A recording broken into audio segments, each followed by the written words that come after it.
Hey guys, Josh from FilmSchool here, and today I have something new for you. Today is a podcast. Today is a movie podcast. Today is a movie news podcast. Today is my new podcast.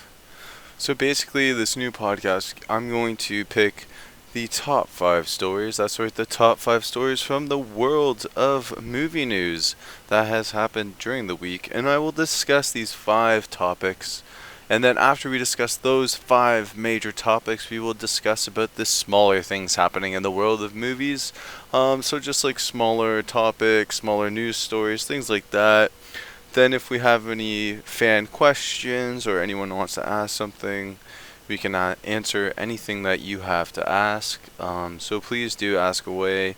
Leave anything either in the comments below or yeah, just ask me anything. You can ask through Twitter. I'll leave all that good stuff in the description down below so you can get all the social media aspects of me, and you can interact better with the podcast. So basically, after the smaller stories, then we'll get into highlights of the week. So basically, if I've seen any television or movies that have impressed me, I'll talk about those and why they impressed me, or I'll do a film highlight, which is basically a smaller review for a movie I don't want to put a review on my main channel for, or I will later, but or maybe I've watched the movie again that I've reviewed in the past that I want to add some points to, and I could do it through this way instead of having to make an actual video on it. But anyways, guys, our first story in the news today has to do with Jared Leto. And yes, I know he's been complaining, he's been bitching about his cut part in the in the new Suicide Squad movie, which he hasn't even seen yet, which I find extremely interesting. But yeah, so Jared Leto's been confirmed today that he's going to be in Blade Runner 2, which is quite interesting after the antics that he's been expressing towards Warner Brothers in the studio itself that made Suicide Squad, because I always hate it. If you're an actor and you sign on to something and they cut your part out, then obviously they didn't see it as fit for the movie they were making or for the art that the director was trying to represent. Therefore, you shouldn't complain if your part is cut from the movie, and that's my take on it. And basically, he's been going. Look, I have one quote here. Basically, he said "fuck 'em" to the studio because they didn't want to have him do rock climbing or something, which I know has nothing to do with the script or the movie, but I don't know. Still, like, those things are ridiculous. You're a professional. They're paying you lots and lots of money. And yeah, but the main thing here is that Jared Leto is going to be in Blade Runner 2. Blade Runner, of course, is the fantastic meta sci-fi movie starring Harrison Ford. It's a great movie. It's one of the things that turned the tide for sci-fi in the past. Something that's a lot of people are looking forward to. They're looking forward to this new reboot, or not reboot, sorry, but sequel. That'll be starring Ryan Gosling. You also have Jared Leto. Obviously, we have Harrison Ford's coming back. So we have a huge cast now, and I'm excited for Jared Leto especially because I find when he's a method actor. I find when method actors like this do poorly in a performance, they're more likely to go back to fix what they feel like they've left out of a performance, or to feel like what they've been left out of. So I feel like this is actually a positive for Blade Runner 2 because Jared Leto will going into this with expectation to actually have his part shown to the audience. Not only that, he can rectify the fact that he wasn't included in Suicide Squad and picked for the Joker, because he's the new Joker. If he was cut out so much of this movie, then maybe people think he sucks. Therefore, he feels like he has to go now and rectify the situation by doing really, really good in Suicide Squad, which is what we're all hoping for, right? Yes. So hopefully he does that, and that's something I've been looking forward to. And yeah, so that's really good. Now, our second story comes from the world of Batman. I know, another DC topic. However, today has to do with a new animated movie. I know The Killing Joke has come out quite recently, has gotten mixed reviews, mainly bad ones, to be honest. I didn't even see it because of how bad I've heard it was, and how unlike the comic it was, which disappoints me. Because I'm not a big fan of the Barbara Gordon Batgirl. I'm more of a Cassandra Cain kind of guy, but I mean, whatever. But anyway, so Adam West and Burt Ward are reprising their roles in a Batman animated movie called Batman Return of the Caped Crusaders, and it comes out this fall. Also returning will be Julie Newmar as the, obviously, Catwoman. So we get classic Batman, we have the classic Robin, and the classic Catwoman all coming back to make this animated movie, which I'm quite excited for. If you've seen the older, obviously, Adam West and Burt Ward Batman show of Batman and Robin from the 60s, it ran from 66 to 68, then maybe this is something you'll be excited for. If you like the kooky, well, not kooky, but you know, the goofy Batman, so the boom, pow, choo kind of thing, then you'll really enjoy this. To me, I'm looking forward to this.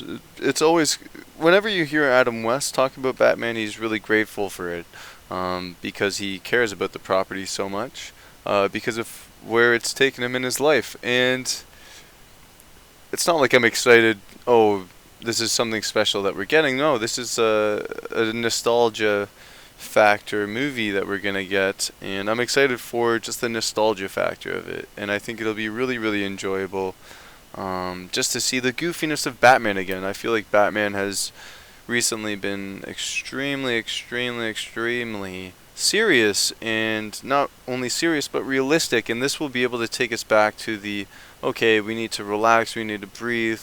Batman is a comic book character, and we need to have fun with him again. And I think this is the perfect way to do that. Not only that, if you guys have heard of the Joker, that there's actually 3 Joker theories out there, or like the Joker theory that there's 3 Jokers out there. This, if you think about it, this could confirm it, but I don't want to go into the theories right now. I'll take a few steps back here. Yeah, basically this, I'm excited because they'll be bringing back the fun of Batman. And they're saying that it's scheduled to be released on October 11th and on Blu-ray for November 1st, which is exciting. I'm excited to hear Adam West. I like his voice for voice acting especially. We've seen him as the Crimson Chin, the Catman from Timmy Turner on YTV. We've seen him as Adam West, obviously, in Family Guy, and Batman. So, yeah, I can't wait for this. This should be interesting. And next on our news, guys, according to Deadline, Holmes and Watson will begin shooting in November. And that's right. You're thinking Sherlock Holmes movie, maybe Benedict Cumberbatch, maybe someone else, Robert Downey Jr. No. Guess what? This take on Sherlock Holmes will actually be starring Will Ferrell and John C. Reilly. That's right, the Step Brothers are reuniting for a Sherlock Holmes comedy film.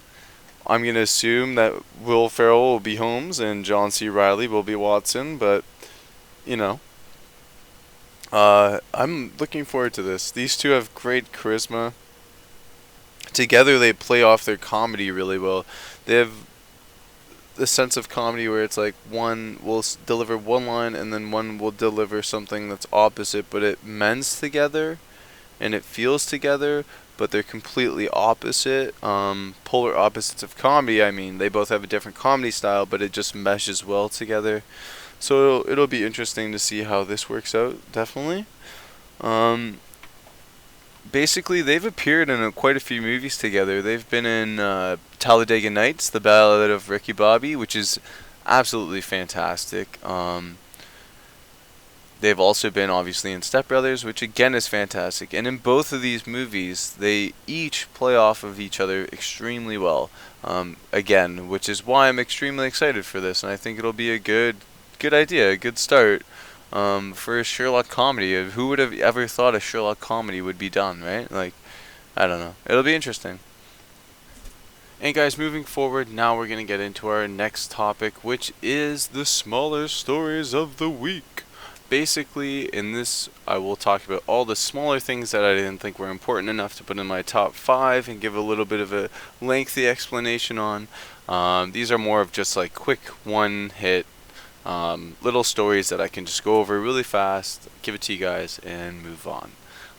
So the first story we got is the epic Lotra and Hobbit trilogies will be released on Blu-ray, and it's said that the 30-disc box set is the one to rule them all.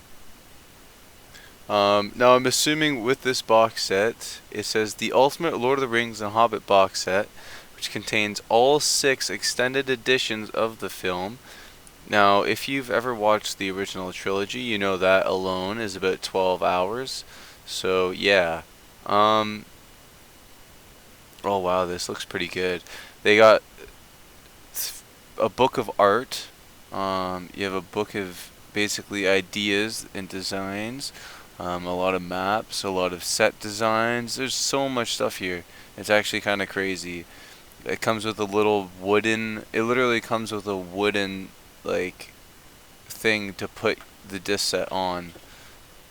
So yeah, it's just the Ultimate Edition box set. It looks pretty amazing, and it's super expensive.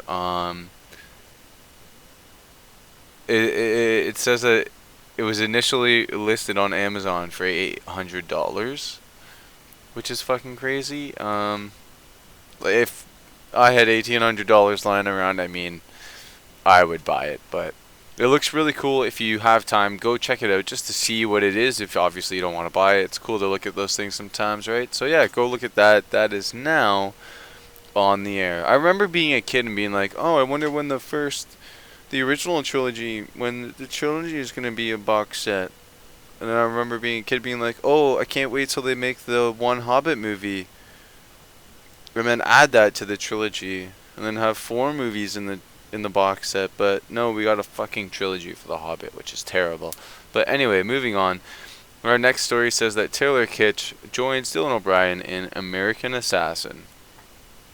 So if you guys haven't heard, American Assassin follows the rise of Mitch Rapp, a black ops CIA recruiter under the institution of the Cold War.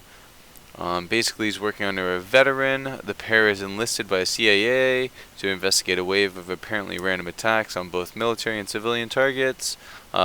Together, they discover a pattern of violence, leading them to a joint mission with a lethal Turkish agent to stop a mysterious operative intent on starting World War in the Middle East.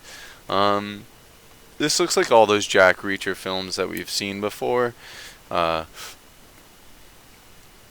don't know what else to say about it. The only thing that really caught my eye was the fact that Taylor Kitsch and Dylan O'Brien will be working together. I'm excited because Dylan O'Brien started acting on Teen Wolf. I think he must have been in something before that, but Teen Wolf really made him who he is right now, which got him Maze Runner, which is the only other feature film I've seen him in, to be honest, which I think he's good in. I think he's fantastic, especially in the first one, and he got injured in the second one. He almost really hurt himself bad. They almost stopped production because of his injury. He got injured in a car crash or something like that. I wasn't sure. I'm not sure if that was in the Scorch Trials or the last one, but the last one that hasn't come out yet. But yeah, I know he got injured in either the Scorch Trials or the last one. But yeah, no, sorry. Moving on. Taylor Kitsch, someone whose career started in the Bang Bang Club, which is an absolutely fantastic film. If you've never gone to see Bang Bang Club, it's honestly amazing. It's about the apartheid in South Africa and 4 photographers who are there to basically cover the whole thing. And they bring the attention of this situation to the world, and they call themselves the Bang Bang Club because obviously of their cameras, and they bring the story to the world. It's about a real story. Taylor Kitsch stands out in it and impressed me in that movie. And that's why this caught my eye. I'm excited to see him in something else because I feel like, what was that movie? I forget what it's called. Him on Mars. John Carter was a piece of garbage. So I'm excited for him to get something else because I feel like he got kind of duped into that movie. If you hear the studio setbacks and the studio, all the stories of the studio, it was a movie destined to fail, basically. So I'm excited to see him in something else. And Dylan O'Brien too, because he's fantastic. Now moving on, it was rumored today Max Landis is making an American Werewolf in London remake.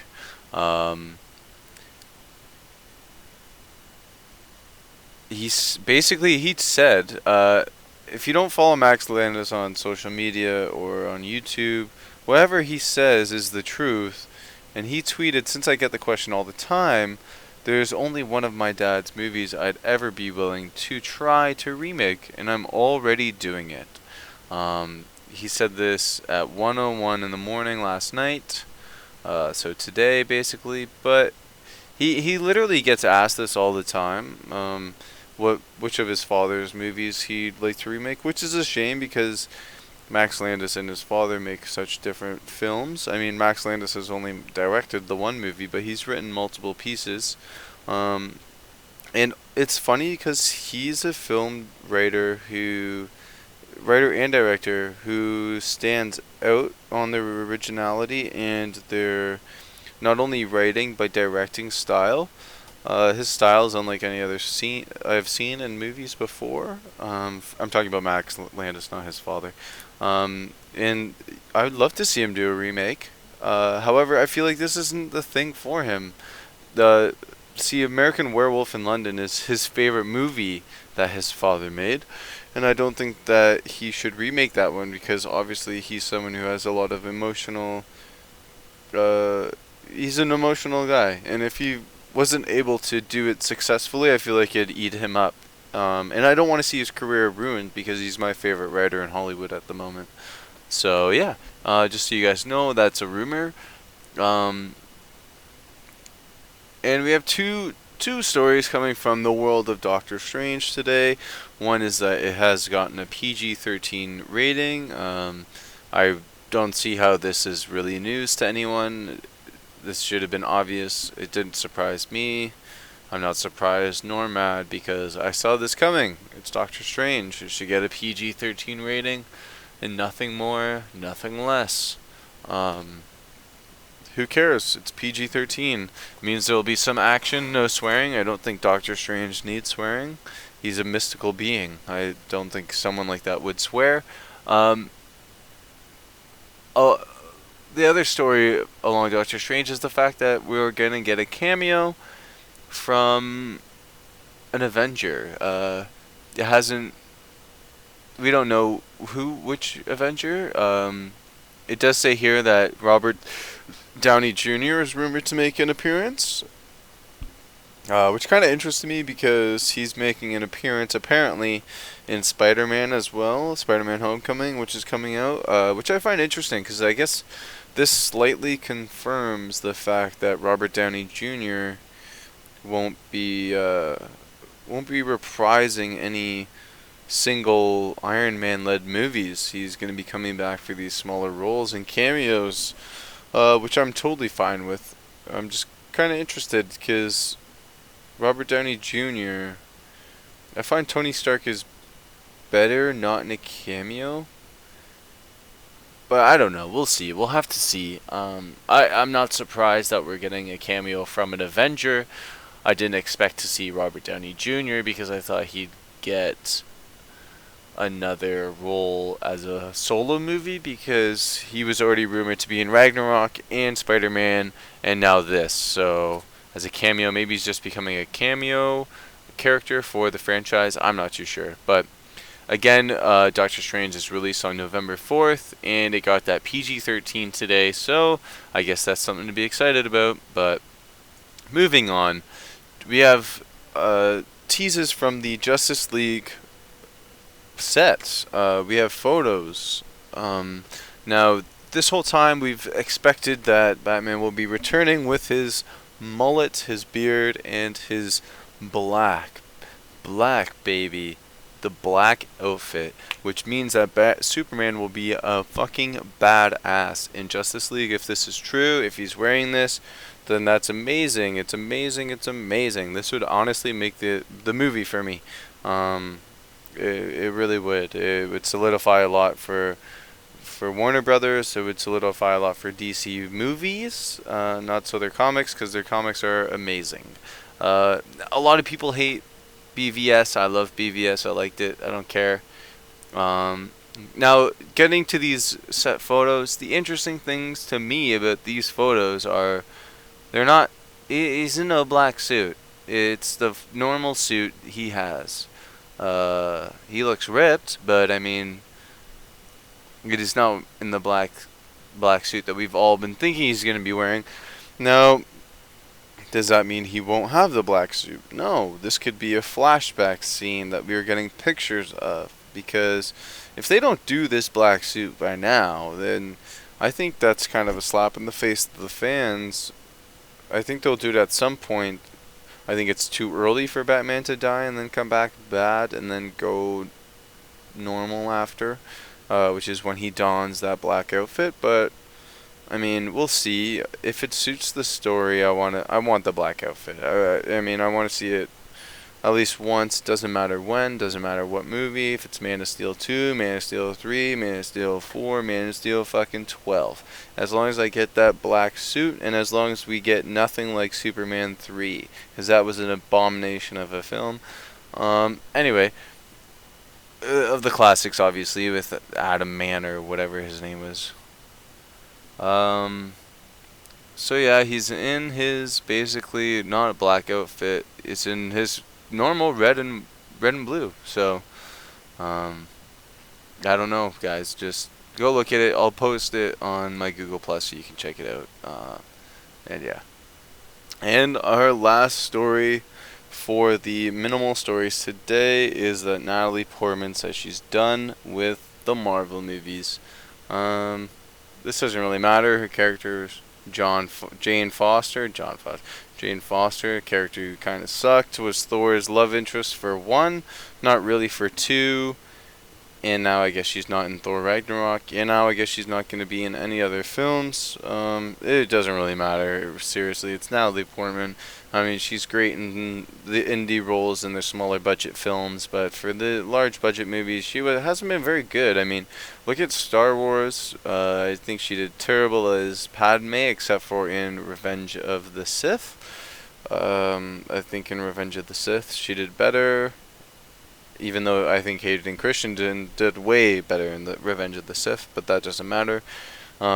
See, in the Star Wars, she had no chemistry with the love interest that she was picked with, which was Hayden Christensen.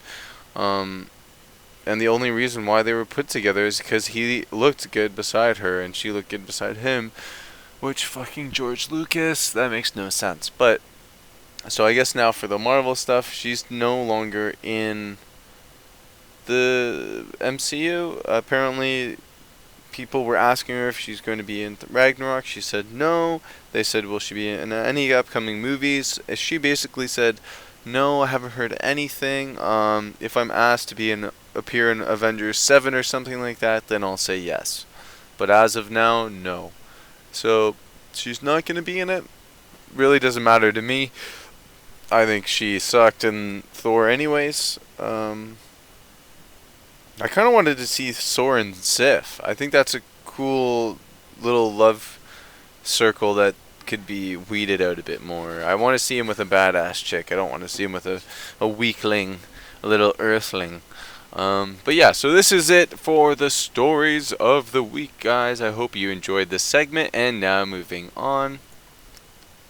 And now, guys, basically this is the last part of the podcast. Today I've chosen to do 2 movie highlights. So basically I'm going to be talking about 2 films that I've seen recently that have really stood out to me or have impacted me in yeah, so just any movies that I thought have been amazing that I've seen during the week. And I have two for you guys today. The first one I want to talk about is Snowpiercer, which came out in 2013. Basically, this movie is set in a future where a failed climate change experiment kills all life on the planet, except for a few lucky people who are boarded on the Snowpiercer, which is a train that travels around the globe where a class system emerges. And this is directed by Joon Ho Bong, and the screenplay is written by Joo Ho Bong as well, and it stars Chris Evans, Jamie Bell, and Tilda Swinton. And my God, this movie is. So I was sitting on my couch today. I'm like, what am I gonna do today? I turn on the TV. I'm like, okay, I'll flip through it. Snowpiercer. I'm like, you know what? I've heard of Snowpiercer on Movie Talk, Collider Movie Talk, all the time. I've heard John Snap bring it up. I've heard not only John Snap, John Campia talk about it, and so yeah, they say they enjoy it, but they also understand that why it wasn't wide released. I feel like if it maybe it was wide released. I don't think it was. Anyway, it came out 2013. I don't think it was wide released. I think it is a B movie, but it's so fantastic. They took an idea of it. It reminds me of different movies all mashed into one. If you've seen High Rise, there's tones from High Rise dealing with the hierarchy and the lowarchy and the different class systems. It's a huge train, okay? Hundreds of cabooses. Basically, each caboose up to the front is like a class system. If you're in the back, you're the shit of society. If you're at the front, you're the highest class citizen there. Which is how it works. And basically, this guy, who is played by Chris Evans, leads a revolt on this train to take it all down and to leave, to try and leave, basically, or to take power back and restore some sort of class or some sort of equality to the people on this train. And he fights, loses his best friend, his best friend, his general in arms, all to find out that what he was fighting against was working with him the whole time. And it's so fantastic, and I just spoiled it, and I'm really, really sorry. But it's actually so good, and I really enjoyed it. Chris Evans was fantastic, and there's honestly one of the most underrated actors in there, to be honest, that I've ever seen, which is Jamie Bell. I think Jamie Bell is fantastic. He is also in Jumper, which a lot of people don't like to talk about, but it's one of my favorite movies, so I could care less. And he's also in Fantastic Four as the Thing, which was weird, but I kind of dug it. And he's been rumored to be the upcoming James Bond, so like fuck the haters, because apparently he's on something good. So, but yeah, no, this movie impressed me. There's a lot of action. It's really, really gritty because it's all melee, really. They can't really use guns on this train. The guns are used, but most of the action is used with an axe or like a club or a bat of sorts. And it's quite graphic, but it's quite brilliant and fantastic. I didn't expect to like this movie at all. Didn't expect it to be good at all either. And it really was good. I don't know. It just really impressed me. You know when you see a movie and you're like, I thought it was going to be shit, but I enjoyed it. And you feel good about it after. I don't know why, but you just do. So this was one of those movies for me, definitely. So the action was good. The story was good.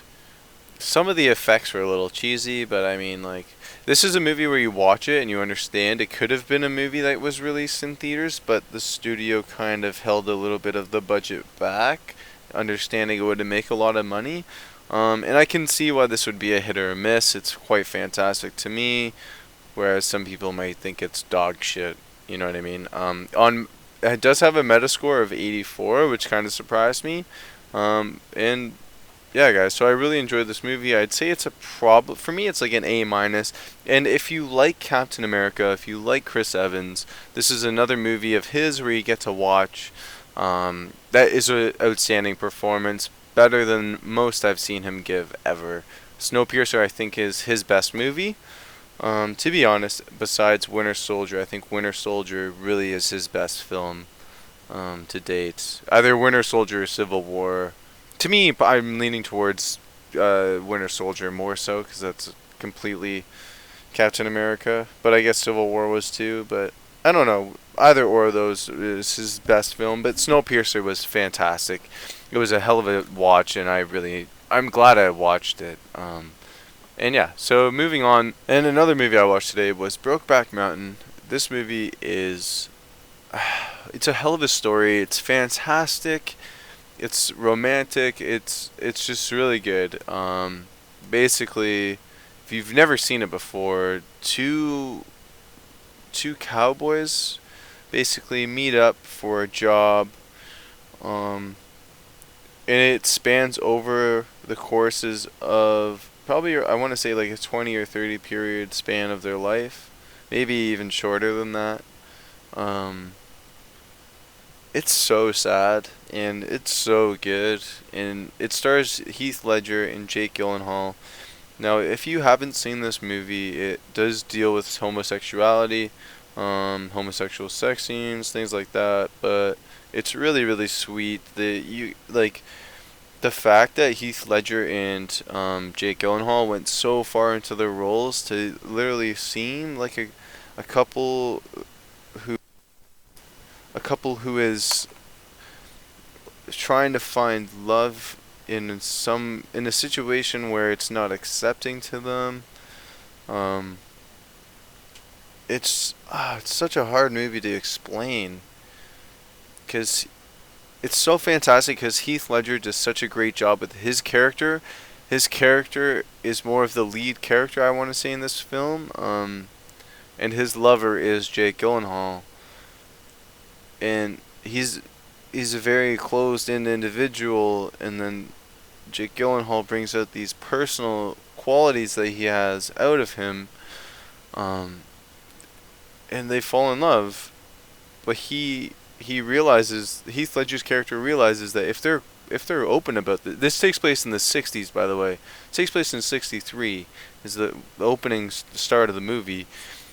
If you were open about being homosexual, you die, and he understands that, and that's why he doesn't like.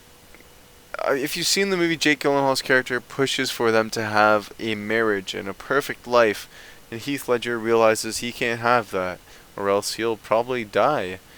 And it deals with that in this movie. Someone dies in this movie, and it's like, wow, that's so sad. And then through the death of that person, and through realizing that he's gone now, and this person did change my life, and that I should have went and been happy with this person, that he's now allowed to see happiness around him, and see that people he's just learning from love, and it's so weird to say, but the movie's fantastic. Both Gyllenhaal and Heath Ledger are amazing in it. Also in this movie is is it Anna Kendricks? I think that's her name, Anna Kendricks, the girl who's in like Scary Movie and shit. She actually is in this movie for briefly. I thought she was alright. And Anne Hathaway is in this movie. A lot of people are in this movie, and it was really great. Honestly, I feel like if you're one of those people who are like, oh, I can't deal with homosexuals, blah blah blah, don't even watch it. Like you're gonna be ignorant watching the movie. It's not a movie for you to watch ignorantly. It's a fantastic film that you should watch and enjoy because it's so enjoyable and so good. Like if you just want to hate on it, there's no point in even trying. But if you don't mind that, if you want to see a really good movie, if you like either Jake Gyllenhaal or Heath Ledger, go watch this movie. It's so, so good. It's fantastic. I don't want to say I love it. I've seen it. This is my first time watching it entirely. I always used to watch like the first 20 minutes and be like, not for me. But I stuck through it. I watched it. And I'm so glad I did. This movie's like an A+. Legit, like there was beautiful cinematography, characters are written beautifully, the story is beautiful, it's just all together an amazing movie. I highly recommend you go check it out. And yeah, so. Now, guys, I hope you checked out this podcast. If you did, please keep listening. I'm going to keep doing these once or twice a week. Hopefully, we can get maybe some people on here, talk to them about movies, stuff like that. That's where I want to take this. I find it easier to do the talking rather than making the video because I am working now, which is crazy. So, if you've been following my channel and see that I've been a little stagmatic for the past 2 weeks, it's because I've been changing jobs and trying to move out and all that kind of junk. So yeah, guys, I hope you really enjoyed this podcast. This is a lot more of me delivering my opinions to you on movies and movie news. This is exciting because I haven't done movie news in so long. If you're if you aren't new to my channel and you're here since the beginning, I've been doing movie news for a very long time, and I stopped doing it because I used to do it daily and it's too much. With the podcast, though, I get to cover a lot more stories, a lot more interesting things, and a lot more things that I want to talk about, which is fantastic. So keep following, guys. Keep supporting. I love you all. Make sure, though, for the next episode that you ask questions so I can do some sort of question Q&A. I've always wanted to do one on my channel. I haven't gotten to, so please, please, please leave your questions. I love all of your faces. And guys, I shall see you later. Have a good day.